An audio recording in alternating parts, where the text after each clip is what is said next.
thank you all for joining us for State of the City this year. We do really appreciate you being here. First, I'd like to take a moment to acknowledge our sponsor of the event, Clackamas Water Environment Services. Thank you so much for sponsoring and making this event possible.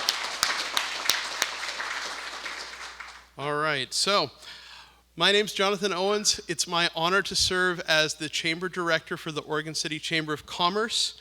Welcome again to the State of the City, where we bring together our business community, our city leadership, and engaged citizens to reflect on what we've been, where we're going, and how we're growing together.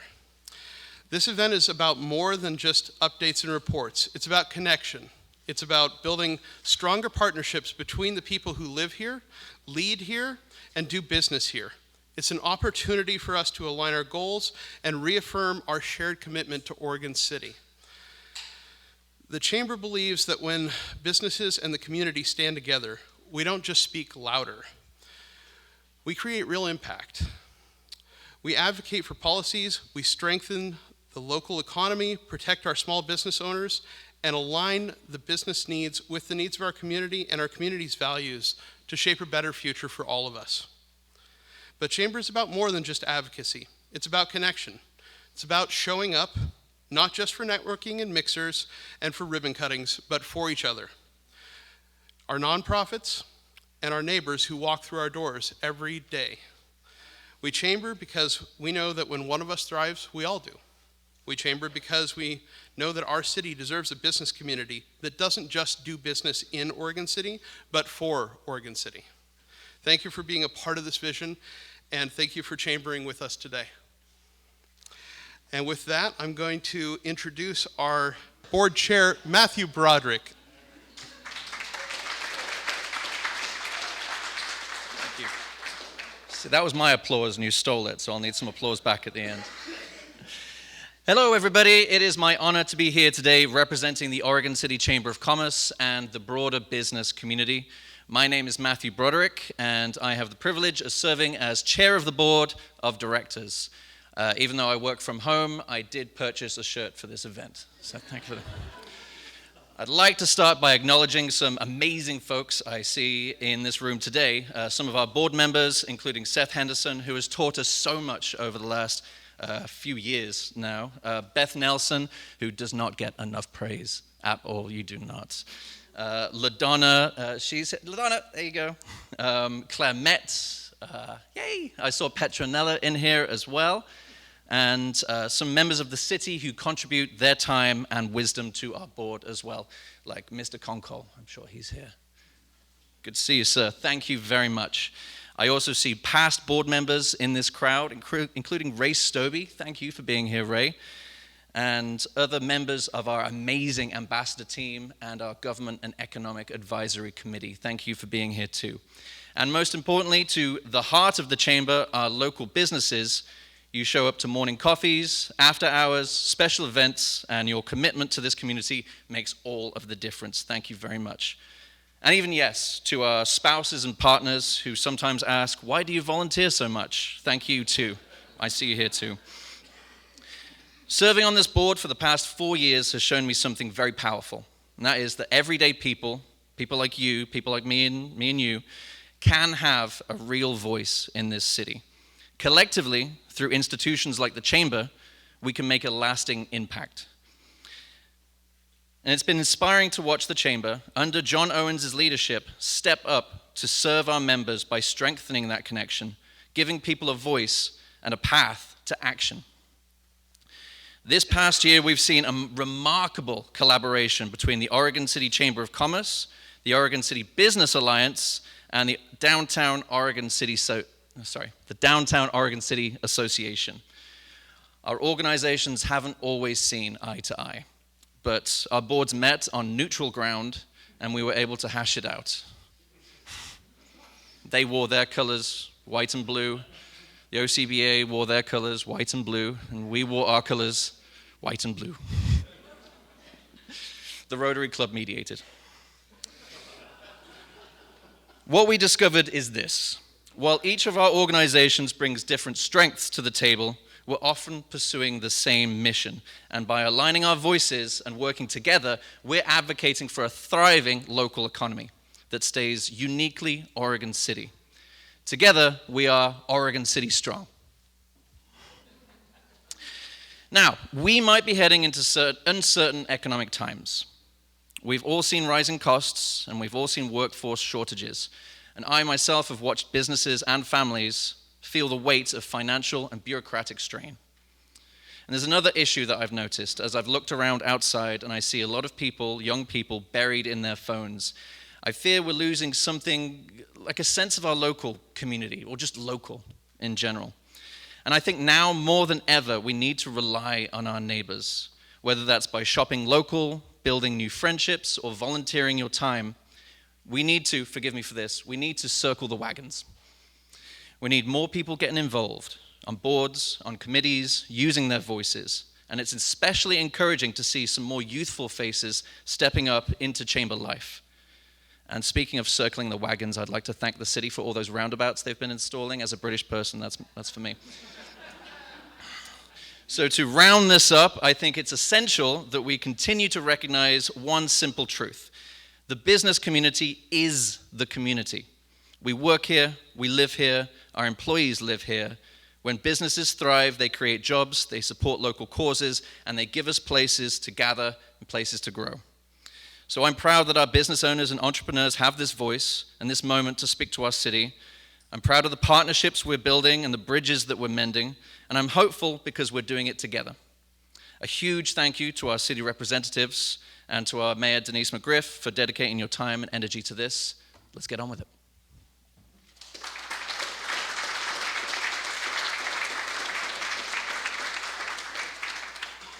And now I'd like to introduce our moderator, Seth Henderson.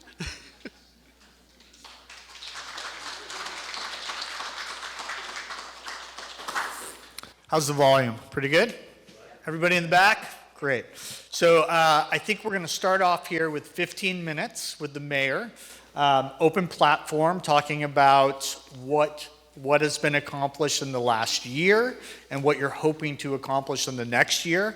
We're then going to move into 6 preset questions that the 3 organizations reviewed, about 3 minutes each. Get through that as quickly as possible, and then you'll see cards on your table. Please fill out questions. We'll address those at the end, and we will try to the best of our ability to wrap things up on or about 1 o'clock if people need to leave. But John, I think we have the space till 2. Yeah, so we could just keep throwing questions out. So Mayor, if you would please come up, let's give her a round of applause.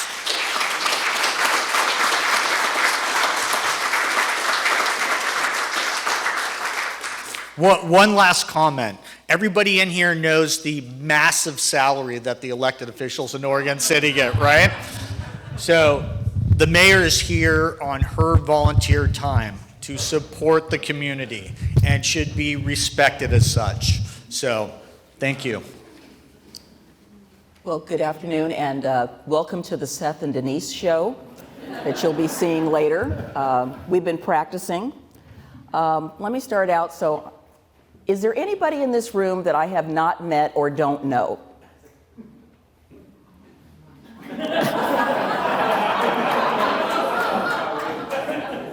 Seriously, if I've not met you and I don't know your name and I haven't walked up to you, please come and talk to me after the event, because most of the people in here, I recognize their faces. Like, I don't think I know you. So, see, I said, who do I not know? So you should have raised your hand. So there's at least 3 or 4 people in here that I don't know or don't know of. So it's very humbling to be here, to be talking to you again. I believe this is my 3rd State of the City, and I'm very appreciative of the invitation, and it is, again, my honor and privilege to serve as the mayor of this amazing city. I have lived here, well, let's see, how old is my child? I think I'm going on 35 plus years. And that is a very long time to be in a community, which is why I asked, who here I do not know? not that I know everybody in town, but it's just what I want to express is that because Oregon City is Oregon's hometown, you can meet a lot of people, you can see a lot of people, you can engage with a lot of people, and that's something that I really enjoy, and I don't mind talking to people, although I will tell you when my child was younger, he got very annoyed. Mom, why do you have to talk to everybody? And I said, well, people are talking to me. But anyway, so good afternoon, Chamber Board of Directors, members of the Chamber, and guests. So thank you again for inviting me to share our annual State of the City. As I previously stated, it's one of my greatest honors to represent this wonderful community, having the opportunity to share with you everything that the city has accomplished and how we are moving forward. So, but before I get into that, as you know, and you mentioned it, 3 of our commissioners are gainfully employed. Rocky, as you know, Rocky Smith, Commissioner Smith is a school teacher at Oregon City High School. Scott Wilson works for Providence. And Adam Morrow is down in Salem working for one of the legislative committees. So the person, so they're not here because they are doing other things. But I do want to acknowledge my colleague who is here, Mike Mitchell. We've had the pleasure of working together on many projects, and I was so grateful that he was interested in applying for yet another vacancy because we were on the same panel when the previous vacancy came up when I was appointed. So it's been great to be able to work with him. And we're also alums of the Planning Commission. I would also like to acknowledge the city staff. So if you are a city staff person, would you please stand?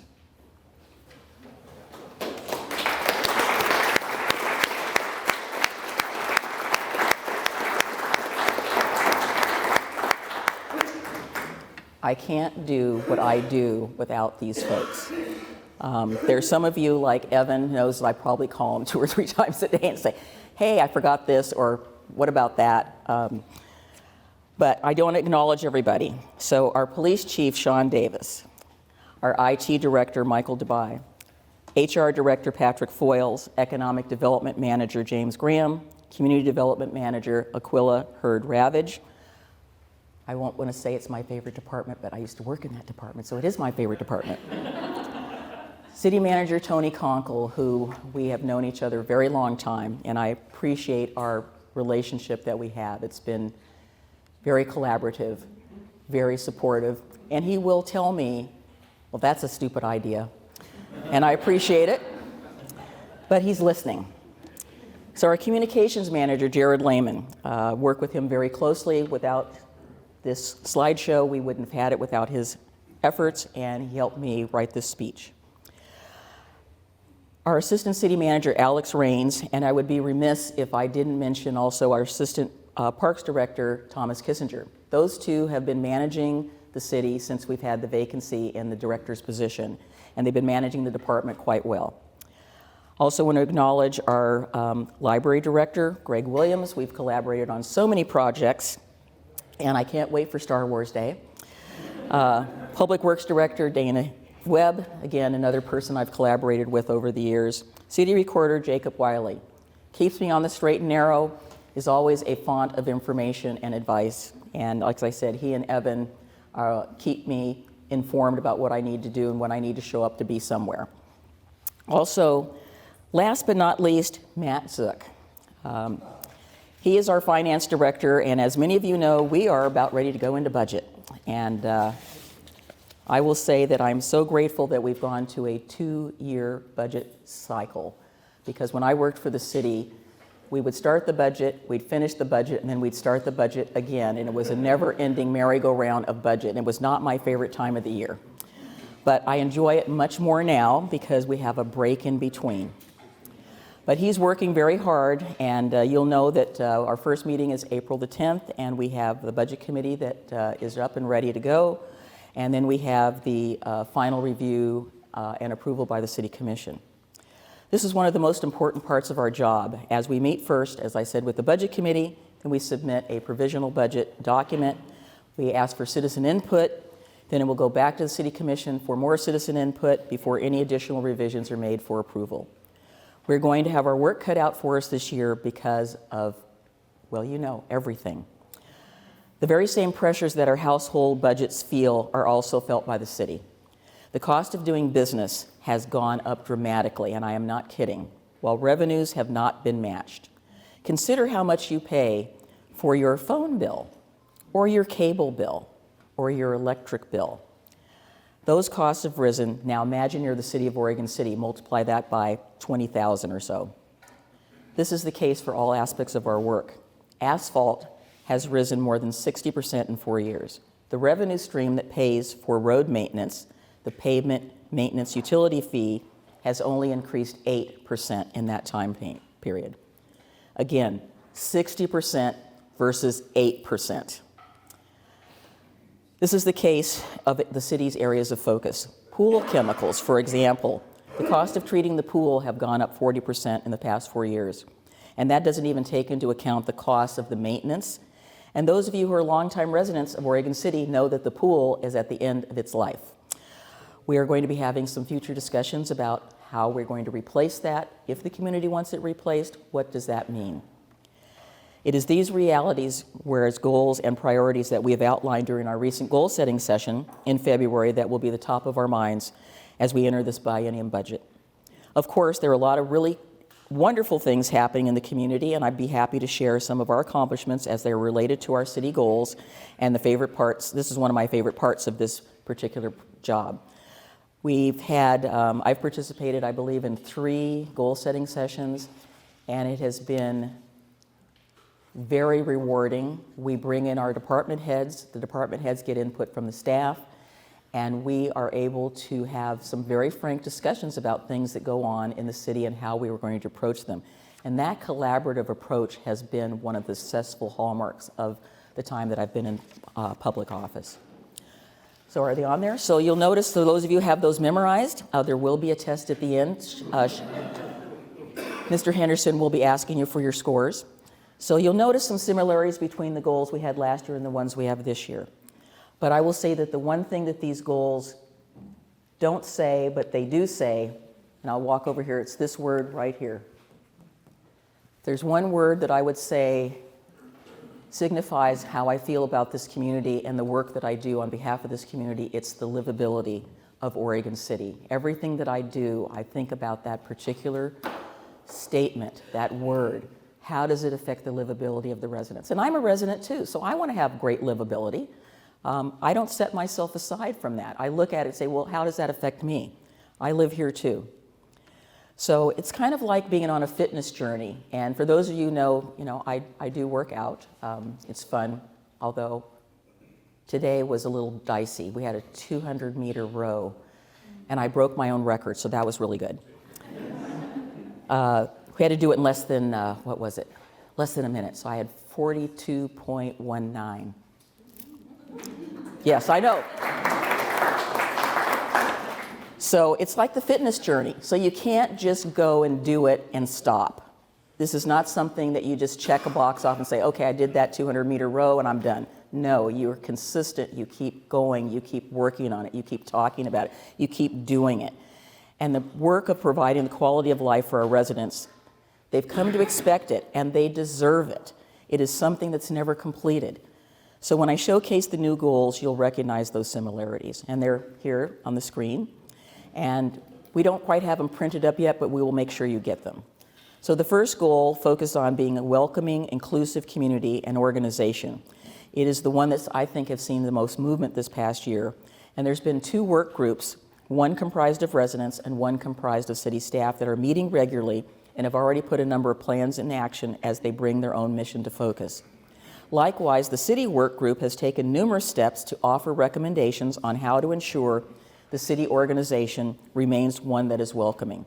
One element is the STAY survey.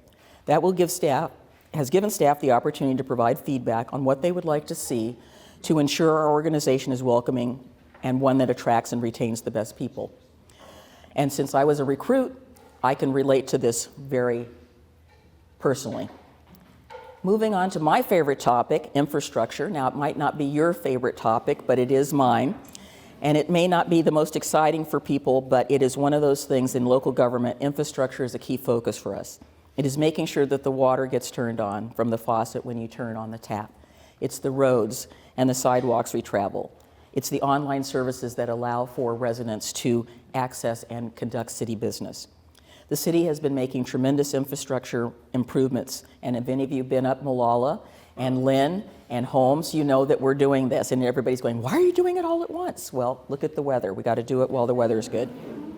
Anyone who knows me is very aware that our history is one of the favorite things that I like to talk about a lot.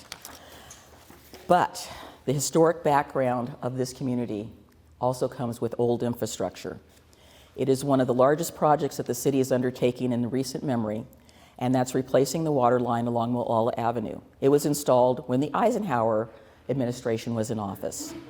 Oregon City is blessed and sometimes cursed with some of the oldest infrastructure in the state. And I was mentioning to someone here that I testified before the Ways and Means Committee last weekend, and I wish that I had remembered to bring that piece of clay tile that came out of my yard when my contractor broke my sewer line.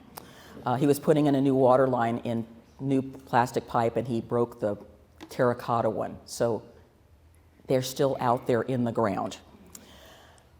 So what do? We have got the old infrastructure. We've got a lot of work to do providing water to residents, and this community has grown a bit since I moved here and since that was installed. So how do we increase our ability to fill our reservoirs?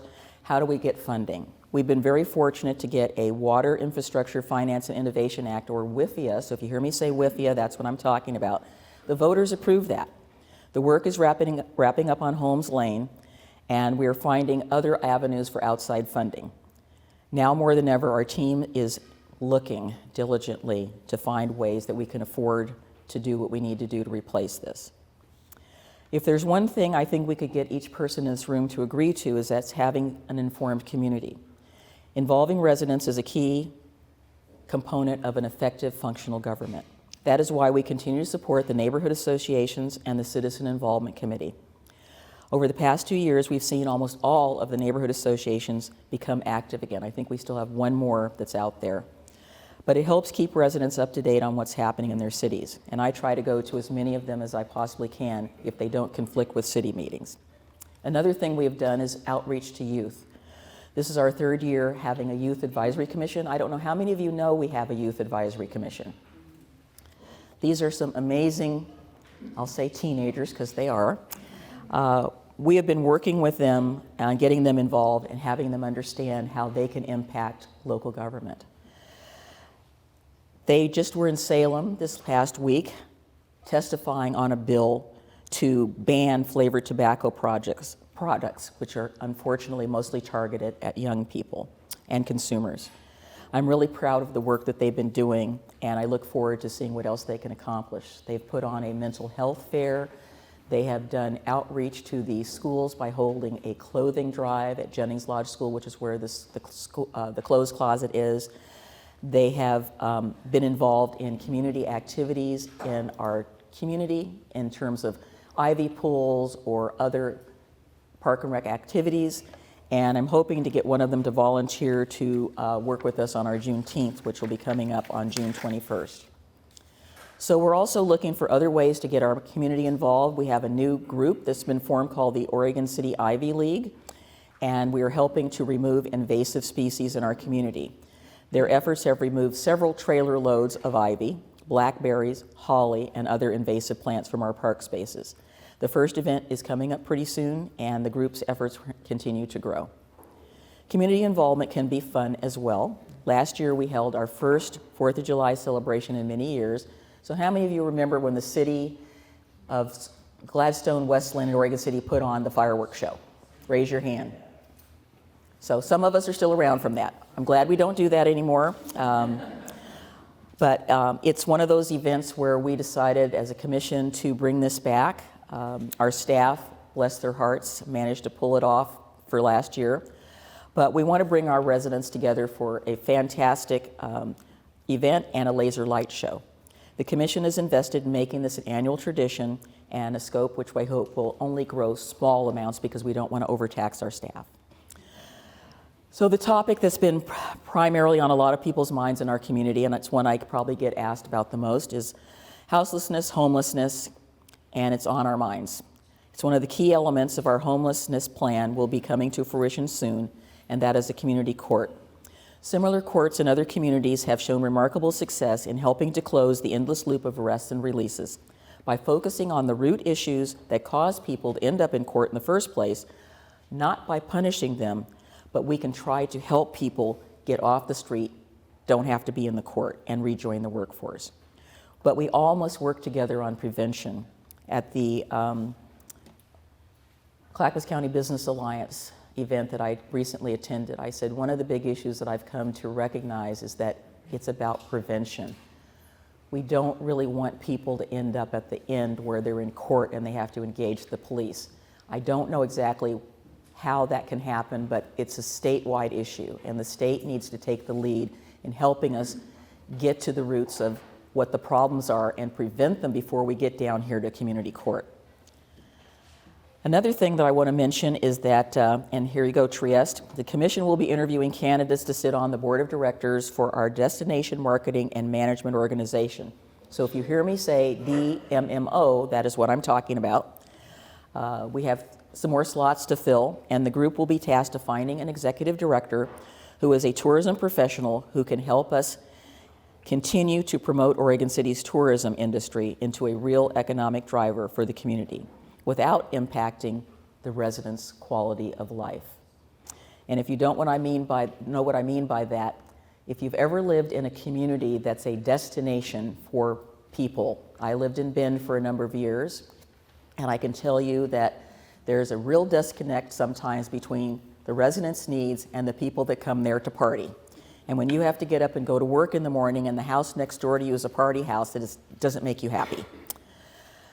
So we're looking forward to getting that work done, and I want to give a shout out to former Commissioner Frank O'Donnell, who served on the first group to get it going. So looking ahead to the next biennium, our areas of focus will continue to be on those vital services and taking steps to build accomplishments that we've made over the past years. So again, our goals for the 2 years are invest in city infrastructure and facilities, improve the city's parks and natural resources, support economic development and tourism throughout Oregon City, increase community engagement opportunities, create a diverse, equitable, inclusive, and safe community and workplace, increase housing opportunities, and reduce homelessness. So I'm not going to get into the details, but you're welcome to chat with me or any of our staff. As you know, we certainly do have our challenges, but our community has weathered more severe challenges in the past. And I think that we are very resilient. And I know that with my fellow commissioners and staff, the city and our residents will always come together. And I remain, as always, positive and optimistic about Oregon City's future. Thank you so much.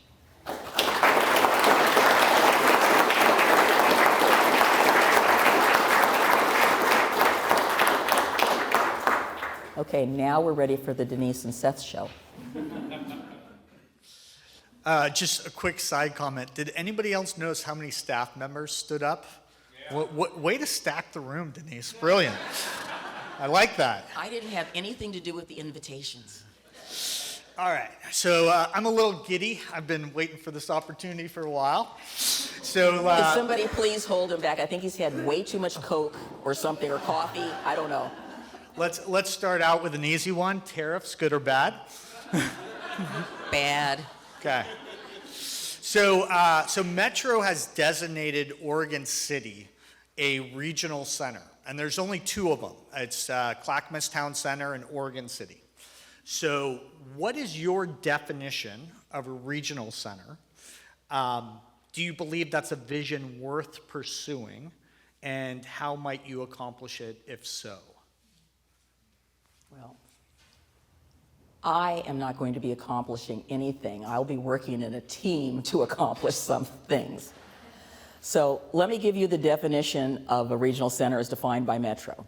It is a designated area within the Portland metropolitan area that is planned to be a hub of employment, transit, and mixed-use development, promoting vibrant and an economically healthy neighborhood or neighborhoods. So my question to you is, we are a hub of employment here in Oregon City. As many of you know, I say we are the county seat, and that is a blessing. And in some cases, being the county seat is a curse. The thing that's the backbone of this is that you heard me say, a hub of employment and transit. Transit is not where it should be in Oregon City for us to support a vibrant regional center. I believe there's more, in my opinion, maybe I'm wrong, and I'll ask my friend John, there might be more transit at Clackamas Town Center than what we have, but it's hard to tell. A lot of the things that we are being asked to do as a city are very transit reliant, and I'm not sure how we can achieve the goal of being a fully implementable regional center without that as part of the backbone. And since TriMet is a separate special district, it's not like the cities or the counties or the state have sort of a little oversight. I mean, they have board members, and they're all doing a great job. Again, they volunteer their time. But what I get concerned about is that how can we influence the driver that transit is supposed to be to make this work? I think we have two of the things. We do need some more mixed-use development, but I'm not really sure how we get there, and that's what concerns me. So I think we have the full potential to do it, but we don't control the other legs of the stool, so to speak, to get there. When I was working in Portland after I left my employment with Oregon City, I tried to take the bus. I was working, so we moved several times. So I was working for the first part in the Portland building. That wasn't too bad because the bus kind of stopped right there. But it took me 55 minutes to get from here to there, and that wasn't even getting to the transit center from my house. Over time, I was not able to do it because part of my job involved visiting people in North Interstate, visiting people in Lentz, visiting people in the Convention Center District, so I was like all over the place. I drove because of my client base at the time. I just could not take the bus. We did have a small fleet of cars for our agency. We only had 3, and they were always in demand, so I just went to see my clients. So that's my personal experience with trying to get here to there. Then we moved to Old Town, and I started taking the train. Now that worked for a while because I was 4 blocks from Union Station to my office, and I could do that. Just had a longer day. But it wasn't consistent. So some days, we got stopped for something or other, and I'd have to call the office and say, well, I'm sitting on the Cascades, and I'll be there as soon as it gets into the station. So if you all have any ideas about how we can influence transit policy, I am all ears. Okay, so yes on regional center, on the way, need help with mass transportation. Okay. 5 more questions. We're going to try to stick to 3 minutes each, and then we'll see. Everybody sees the cards on the table. Please fill them out. Number 2, first 2-part question. First one's a softball, second one's a little bit more pointed. So first question would be, do you believe that a diverse population is necessary for Oregon City to thrive? Yes. Okay, the more pointed question. I'm a data and math-driven guy. I am not. So I saw a really interesting statistic. In the last 5 years in Oregon City, the demographic with the largest decrease is young professionals, 30 to 39 young families, 7.7% decrease. The largest increase, 55 and over, 8.4%. So a very general question. What do you think is occurring to represent those statistics? And how does that, if it does, reflect livability, the word that you brought up in Oregon City? And just curious if you read into those statistics at all and what it might reflect. It's not only affecting Oregon City, it's affecting the entire state, and I would have to say beyond that. Part of the issue is that available opportunities are not where they should be in terms of employment. I think we have a lot of great employment here, but we are a society in the state, we feel like we can commute everywhere. So they can live anywhere. Working from home is great, but sometimes you need bodies in those chairs in the offices so that you can interact with your constituents. I noticed in the last probably 10 years, so my neighborhood continues to turn over. There are a number of people who live around me that they've lived in Oregon City longer than I have. I'm the new kid on the block. Their kids are grown. Their kids have moved on. They're not necessarily living in Oregon City. They're taking opportunities for jobs elsewhere.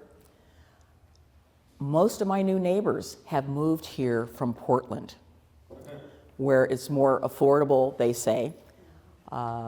We have the first new baby in the neighborhood since I had a baby, and that's been a while. There hadn't been a baby in our neighborhood since when I moved in, so we had the baby in the neighborhood. So some people are coming here because they can afford to buy the houses. Our median price for a house in Oregon City now is $550,000.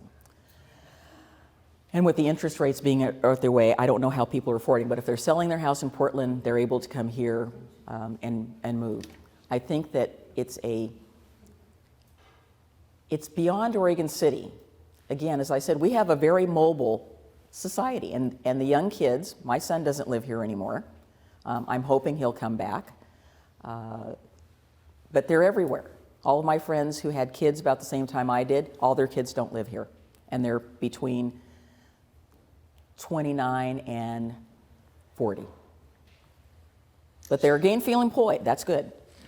So going a bit off script here, when I originally met Commissioner Marl was when he was running for commissioner. Mm-hmm. And one of the things that he said to me that was really impactful was when he was going through high school, a lot of his classmates were like, can't wait to graduate to get the heck out of Oregon City. Mm-hmm. What needs to change to keep your best and brightest within Oregon City? Opportunities. Okay. And again, believe it. Don't ask me about what it is that they want. I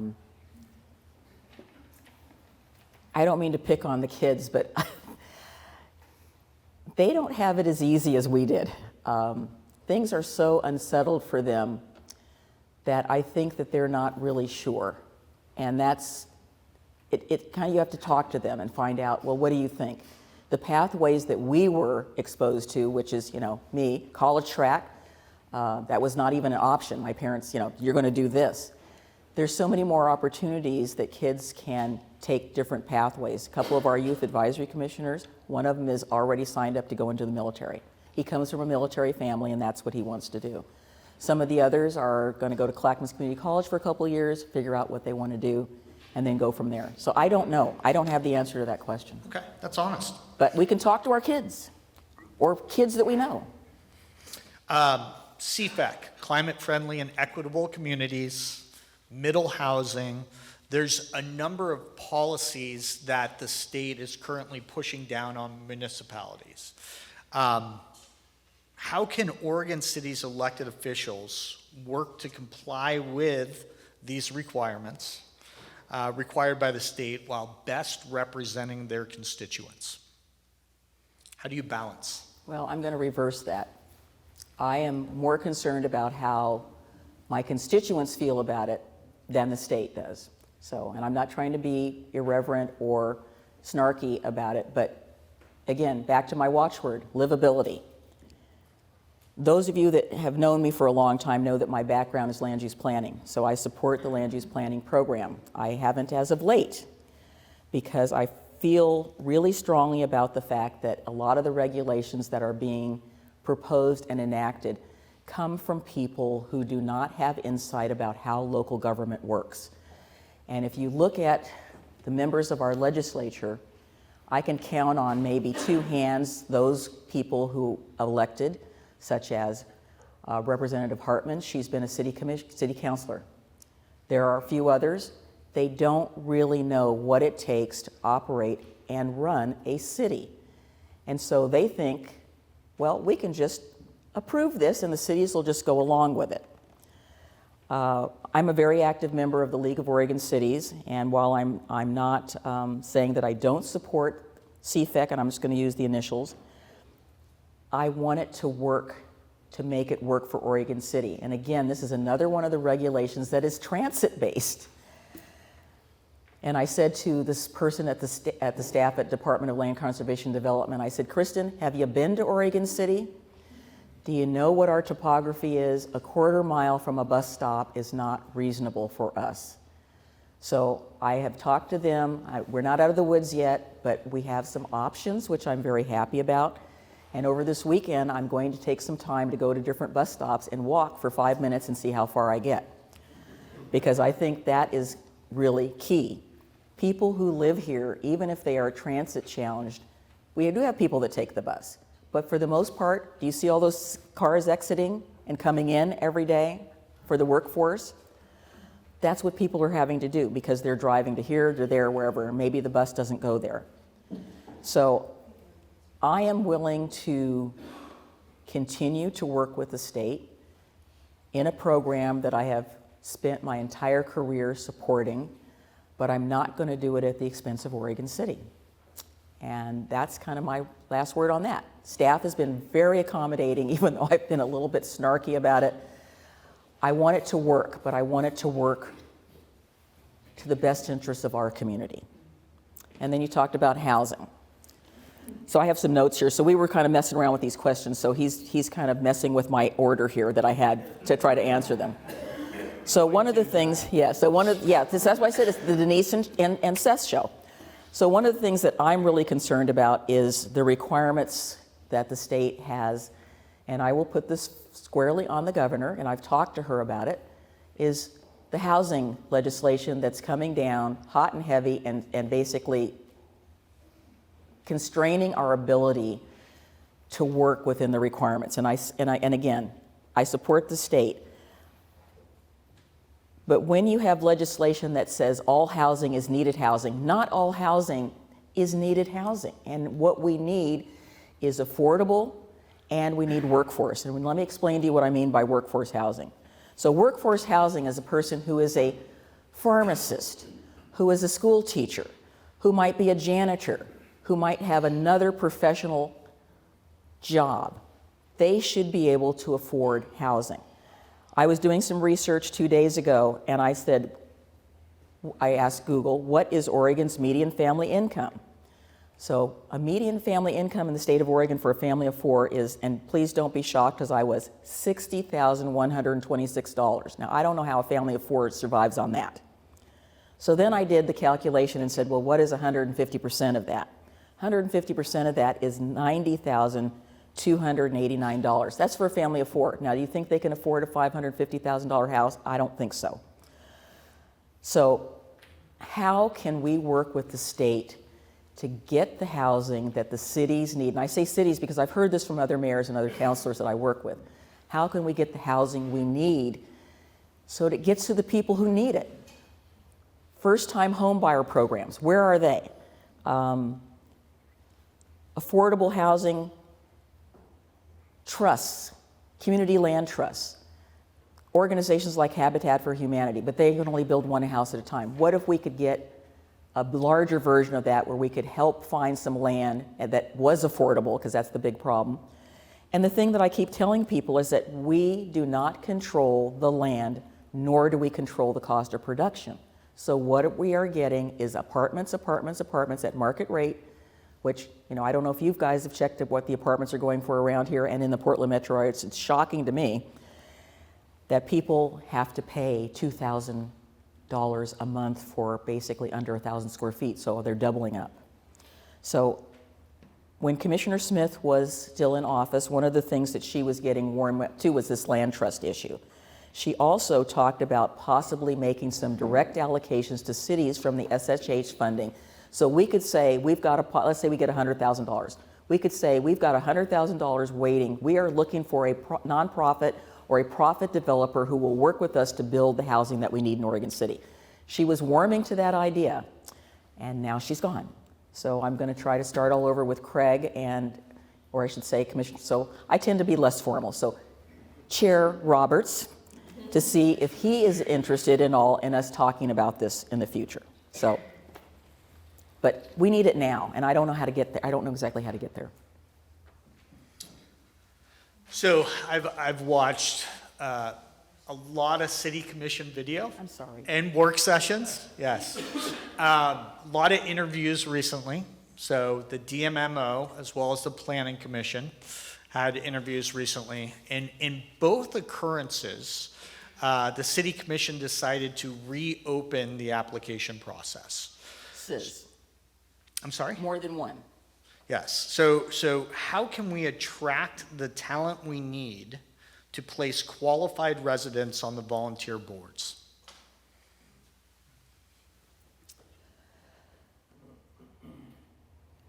I talk to a lot of people during the course of a day or a week or a month, and I am concerned about that as well. I mean, mostly all of you who are here are all volunteers for something or the other. And I think what we have found is that we have a lot of people, and I'm going to use quotes, who just want to serve. But there seems to be a disconnect between what they are applying for and the service. So if you want to be considered for a position, please know what it is you are applying for. There's one very simple question on the application. It says, why do you want to be on this board or commission or whatever the thing is? We don't generally get those kind of answers. And I'm embarrassed to say we've had a number of applicants over the time that I've been on the commission who have come in to an interview and asked us what the board that they were applying for does. Yes, I mean, the saddest, yes. I don't know what that tells you, but it does tell me something is missing. Any of the information about the boards and commissions, ad hoc committees we have is always online. It's very easy to look it up. I want people to volunteer and be passionate. I know that for myself, when I left the employment of the city, I applied for the Planning Commission because that's my background, that's my expertise, and I was very excited to be on the Planning Commission and may be on it again someday.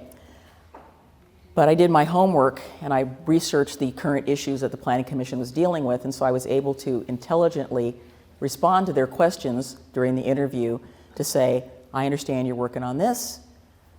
Here's kind of what I think about it. Here's ways we might be able to solve it, but I don't have all the answers. So I would just say, you have a question, you want to be on something, come talk to one of us, come talk to staff. Let us know that you're interested. We're happy to help. I don't know the answer to this. Has the city ever done a training program for leadership or outreach prior to the applications where they kind of say, hey, if you're interested in the Planning Commission, come learn what it is instead of just having everybody throw in their applications? We have not, but it's been, when I was on CIC years ago, we did do a sort of a overview to the neighborhood leaders to say, if you know, we have these things coming up, if you know somebody, send them our way. They come up on not on the same sort of schedule all the time. So it would be hard for us to have one session when we don't know exactly what's coming up. I mean, most of the positions are 4 years, some of them are 3. You know, I recently sat in on the interviews for the Natural Resources Committee, and the people that applied you know, had been tracking to some degree. They had an interest in it. They were able to say, you know, to talk to because I was just observing. I was watching the committee interview them. You know, well, what do you think we should be doing? Have you looked at our work plan? I mean, they really grilled them. I mean, I'm not always the one that's doing the interviewing. It's we ask the committees to make recommendations on the appointments that I have. So the other two are the Historic Review Board and the Planning Commission. That is the City Commission's responsibility. So we have had some success. The reason that we're going back out for the DMMO is because we were looking for some particular participants from specific categories, and we didn't get those. Right. So it wasn't because we had lack of applicants, but you did make a note in that we had people that didn't. So 11 applicants, shortlisted to 9, 2 didn't show up, so you had 7 interviewing for 7 positions. Yeah, we get that. So they apply for something and then they sort of ghost us. I don't know what that's about. So I can't answer that. We have to have people be responsible for themselves to some degree. Fair enough. Thank you. You and I both serve on the DOCA board. There have been issues with incidents at the elevator with the houseless, complaints from downtown businesses regarding houseless. 2 questions here. What plans does the city have to collaborate and partner to provide solutions, or what currently is in process, I imagine, of partnering? And then what are the city's plans to increase safety downtown and serve the needs of both the houseless community and the business community? Well, I would say, number one, if you're a downtown business owner or a business owner anywhere, and there's not a crime being committed, please put the non-emergency line on your speed dial. It's on mine. Get that number and please call. Our city has a very good response rate in talking to people if there's an issue, or you just are generally concerned about somebody that might be in distress. Please call. That is what they want you to do. It's what I tell everybody I talk to. I said, do you have the non-emergency line on the call, on your phone? Many of you are extremely aware that this issue is not Oregon City's alone to tackle. It is a statewide issue, it's a countywide issue. We can't do it by ourselves. We were one of the first jurisdictions in this county to have a mental health specialist. We now have a caseworker, we have a staff person that is specified. They do mostly homeless, but everybody in the city is in the police department has some responsibility to respond to calls. So it's not just, one person. I have been saying for years that we need to work together as a community in the Portland metro area, our county, to work with Gladstone, to work with Milwaukee, to work with Lake Oswego and West Lynn to solve this problem. We can solve the problem by having resources in their own communities. Everybody comes to Oregon City. They get let out of the jail, and where are they? Oregon City. That's what I mean by the blessing and the curse. If something is happening and they're let out of jail, they're here in our community. As I said earlier, we are part of the solution and part of the problem, but we are not the entire problem and the entire solution. I have talked to my adjoining mayors and said, what are you going to do to help us solve this problem? So when my friend Scott Kaiser, the mayor of Molalla, decides to cut their funding for a program to help homeless people in Molalla, I get a little cranky about it. And I asked him about it. I said, people from Molalla don't want to be served in Oregon City. They want to be served in Molalla, so why are you cutting this program that's important to your community? Milwaukee is going to have a church that's coming online as a shelter. I don't know if any of you saw the list in the Oregonian when we had the inclement weather. All these places in Washington County, all these places in Multnomah County, we had one, and it was in Oregon City, and I was so discouraged by that. So the whole reliance was on us to support people who needed to get out of the cold. The one that's being built in Milwaukee is not going to come online until 26. I said to Vahid Brown, I said, I'm sorry, that's not good enough. You need to get it online now. I don't know what the answer is. We are trying really hard, folks, but we can only do so much as a jurisdiction. Again, it's that whole livability issue. How do we help people who are less fortunate than ourselves without people going, well, that's not my problem, that's not in my neighborhood, that's not in my bailiwick. Follow-up question. So Watershed Cafe, great location. Prior to that business opening, the last 3 businesses to open on Main Street in historic Oregon City were a gun store, a liquor store, and a recovery center. Guns are handled by the feds, liquor stores are handled by the state. Do you think that the mixed-use downtown zoning maybe needs to be tweaked a bit, or can you not legally do that? We cannot legally do it. Okay. Back in the old days, I like to say, when I worked for the planning department, we had specific uses in our code. It said you could have this, this, this, and a this, and then there was an option if you had a similar use to something. But we always adjudicated that at the Planning Commission. We cannot say, can't have this, because it's basically all retail. I did ask the gentleman that was in charge of establishing the Jackson House why he chose the location. Because as a member of the Downtown Association, we are looking for businesses that are front-facing, that interact with the street. He said the reason that we chose the location is that we could afford the building, and number 2, the zoning didn't require us to do anything else. True, I mean, works. I know a lot of our community members are not thrilled with some of those uses, but there really isn't a lot we can do about it. It's considered retail. I think that having don't get me started about the OLCC, so let's just skip that. Let's just move on. Let's just move on. You can talk to me about the OLCC privately. All right, so last plan question, and then we'll give people that need to take off that opportunity to step out, and we'll jump into these. But county commissioner resigned. Come end of next year, there will be potentially 3 openings, a majority on the city commission here. I don't expect you're ready to endorse anyone yet.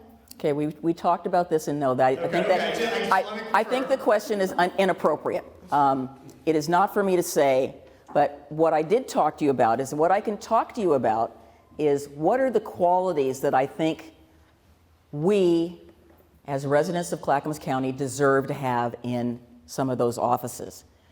And I have said this a lot, maybe not as publicly as I'm going to say it now, but coming into this position, not just the mayor, but being on the city commission, those of you that know me know that I was reluctant to do it. I like to work behind the scenes. I like to help bring people together. I can still do that in this position I have. I just can't do it as the way I used to do it. And I have good people who are helping me not cross the line. Not that I have, but sometimes things you think are not, don't want to use the word ethical, but talking to this person to that person. So I think we are looking for a person who's really not out there trying to seek this office. You know how some people, they perpetually run for everything all the time, nationwide? I'm not sure personally that's the kind of person I want to vote for. I'm looking for somebody, this is me personally speaking, I'm not speaking for the city. I'm looking for somebody that cares about whatever jurisdiction they're involved in. And when I say care, maybe that sounds old-fashioned or corny or naive, but you have to care. If you're running for an office and you're running against something, that is so negative. We don't want that. I don't want that. I'm not going to vote for somebody who's on the negative side. I'm looking for somebody that's been engaged, somebody that has some knowledge of the community, somebody that brings something new to the table. Having somebody who's bringing an axe to grind, it's just, I can't get behind that. Somebody who's well-rounded. I had a coffee with Commissioner West recently, and he said to me, who do you think would be a good person to run for the county commission? And I said, I have no idea. But I did talk about these characteristics. And I said, it doesn't matter where that person comes from. If they can come in and be productive, they also unfortunately have to hit the ground running. So these positions are not on-the-job training. Now, maybe back when my dear friend Eddie Alec and Don Anderson and some of the folks that I've known as I was coming up through here, maybe back then it was on-the-job training. The level of sophistication and level of study that you have to put in to do these positions, it would boggle your mind. Somebody once asked me if I kept track of how much time. I said I can't do that. I'm not into that for ticking off check marks. I do what I need to do to serve this committee. And if it means I have to stay up until 1 o'clock in the morning to do whatever I need to do, then I will. I'm also a night owl, so it doesn't really bother me that much. But don't call me at 7:30, which is why I apologize. I don't come to your ribbon cuttings. I am not a morning person. I'm not good. Not good. I'm just still trying to figure out what the heck's going on. So I would like to see somebody that's got some engagement, has some knowledge, quick study. And like I said, for this county commission position, whoever gets it, day one, they're going to have to start working. There's not going to be any time to ramp up. You got to move. And you know that over the last few years, we were in the same situation when we had some other issues happen in Oregon City, and we tried to pick people that could come in, start working immediately. There's not a lot of time in what we're doing to catch up. So the last thing I'll say about something Commissioner West asked me was, he said, well, what do you think about all the people that's already been in office and have already run or lost or whatever? And I said, well, I think that's going to be up to you. I don't think that I think I saw in their submittal that they were saying that they wanted to know whether they had run for an office before. And I think that's kind of in the back of their mind. I told them, I don't think you can make that criteria, but they're not interested in, I get this feeling, and this is just my gut feeling, that they're looking for somebody new. And we've all heard rumors about who's applying, who's not applying, who might be applying. Matter of fact, I heard I was applying. I didn't know about it, so I'm not applying. But good people are out there. They sometimes need to be asked. I have found that. I'm one of those people, and Greg Geist will testify to that. You will testify that. We need a volunteer. I'm probably raising my hand. But other people are not quite so willing to say, yeah, I can do that. So let's go ahead and give the mayor a round of applause for her time today.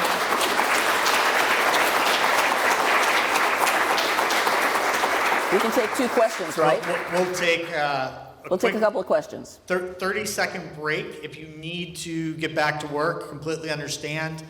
Here's your opportunity to step out. If not, we've got 3 questions. Okay, let's have them. All right. Again, first one. Let's hear it for Seth Henderson and the Seth and Denyse Show.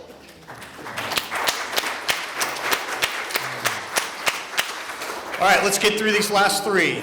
Living in a town where barriers to new business were huge, there was an exodus of talented, ambitious youth that looked elsewhere for employment. So we kind of touched on Yeah, this. we did. What is the city doing to attract employers to keep our youth in Oregon City? I don't know whether there's a specific emphasis on youth, but we are actively recruiting. We brought Adventist Credit Union to Oregon City for their headquarters, which was a big coup. Clackamas Federal Credit Union, now, what are they, Embold, has expanded and added more staff. We have several other opportunities that are here in Oregon City. Again, I don't have the answer to that question, but we do have some active economic development programs that can help entrepreneurship.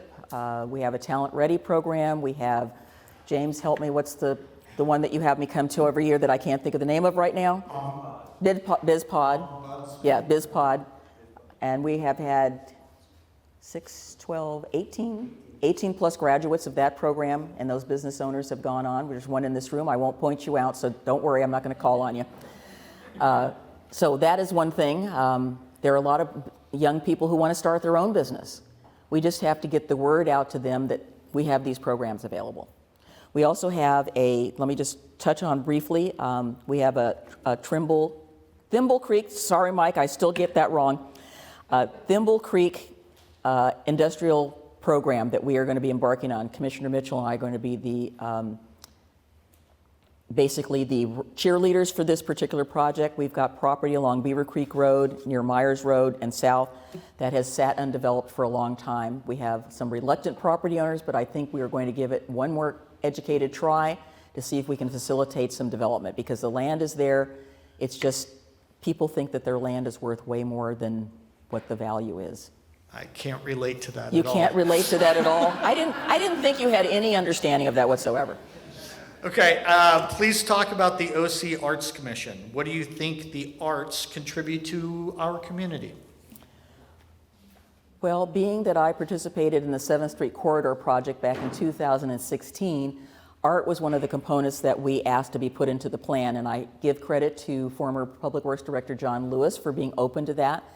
The art is now showing its age, so I think that one of the things I would like to see the Arts Commission do is get that proposal completed to bring in a contractor to fix all that stuff, because it does need fixing. I think we could have more murals in the city. Those are in need of some repair, but art adds to the quality of life. We have a number of art pieces around. I think that we could do something very similar to Lake Oswego. Matter of fact, there was a piece over by their fire department the other day, and I said to the mayor, I said, can I have that? He was not really accommodating in any way. And now when I went by there yesterday, it's gone. So it got moved somewhere else in the city. So I've got to ask him about that. So I think that we would like to see citizens take more of an interest in having more art in our city, because I think it adds vitality. And by the way, if you haven't been to the library, go in there and see the mural that was painted by the two cities and the Grand Ronde celebrating the bridge. It's in the library. Go see it. I love it. It's one of my favorite things. All right, last question. With the old Public Works building changing to a chicken ranch, will citizens be able to buy discounted eggs? Yes. So we have a great plan where we're going to stamp our logo on the eggs. So not only will they be great eggs, they will be collector's items. So if you want to, when you get them, be sure to place your order online so that, we don't run out. But yes, we would love to see that happen, and people will be able to purchase these eggs, because we're not having any roosters. So there will only be chickens. Send your orders to Jared. Yeah. So, we'll have a designated chicken wrangler so that person will be taking all of the orders and making sure that your eggs are delivered in time for Easter and the Easter Bunny.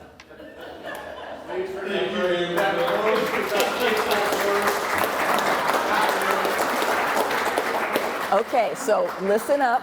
My city manager is saying, if I may call him my city manager, he's saying, April Fools. So do not place your orders for eggs. Do not come to my house looking for eggs. Do not go to the city hall looking for eggs. Do not go to Public Works looking for eggs. So thank you for a very well done scenario. And I do know that we did have a few people online that said, is this real? And I said, I know. I wrote back, what day is it?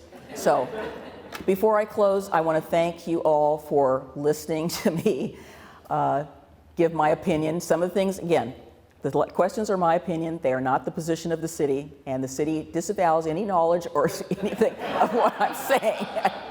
So just like Mission Impossible, the thing I just want to emphasize again, that sometimes I have opinions contrary to things that we're being reviewed at, but I will tell you, this staff is very willing to listen, and they're listening to Michael, to Rocky, to Adam, to Scott as well.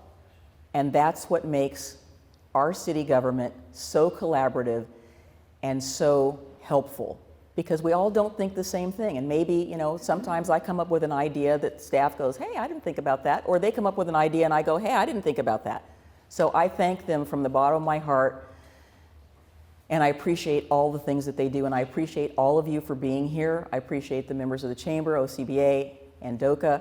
And I also would be remiss if I didn't say that I also serve on the West Board, so Greg is here. I serve on that board representing the City of Oregon City, and many other boards that I have your interests at heart when I'm doing things on behalf of you. So thank you. One more time for Mayor McGriff.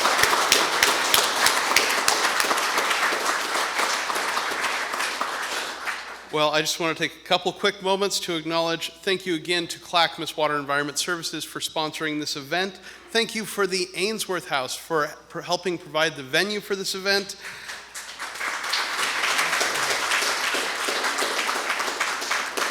Thank you again, Mayor McGriff, for presenting. We so appreciate you and all of your staff working so hard to address the egg crisis. Thank you to the chair of the board, Mr. Matthew Broderick, for presenting today, and to Mr. Seth Henderson, the vice chair of our board, for moderating today. This could not be done without you. A huge thank you to Willamette Falls Media Studio, who is providing all of the AV for today.